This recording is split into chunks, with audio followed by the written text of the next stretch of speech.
I told you all the Genesis 6 is a big part of the end time. It is the end time. Genesis 6 is the end time repeating itself over and over again. There's been more end times. That's why, in the Bible days, when Paul and them were writing, they were saying they were in the end time. You remember? They were talking about, and when this antichrist system showed up, it does the same thing. It's just the end time is about Satan finding a people and an atmosphere that will worship him, that he may manifest his full power. You understand what I'm saying? So that's happened many times.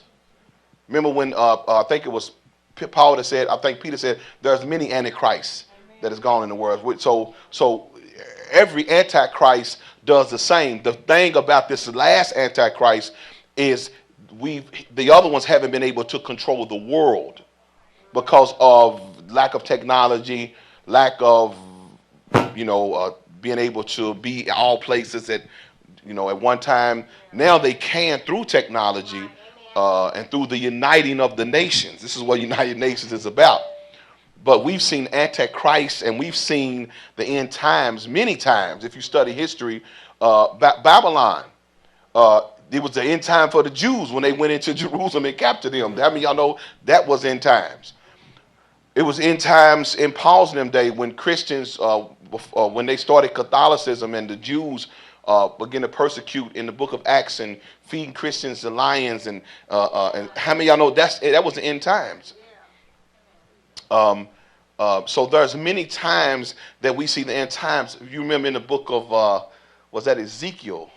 I believe Ezekiel, when God was talking about the king of Tyre, but he was really talking about Satan that had possessed the king of Tyre, and he began to ascribe Lucifer before he had fallen. Are you there?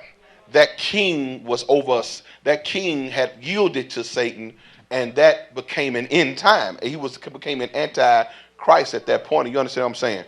So what we're doing, so the reason why Revelation is confusing is because it's a retelling of an antichrist that keeps coming to the scene until the ultimate one comes.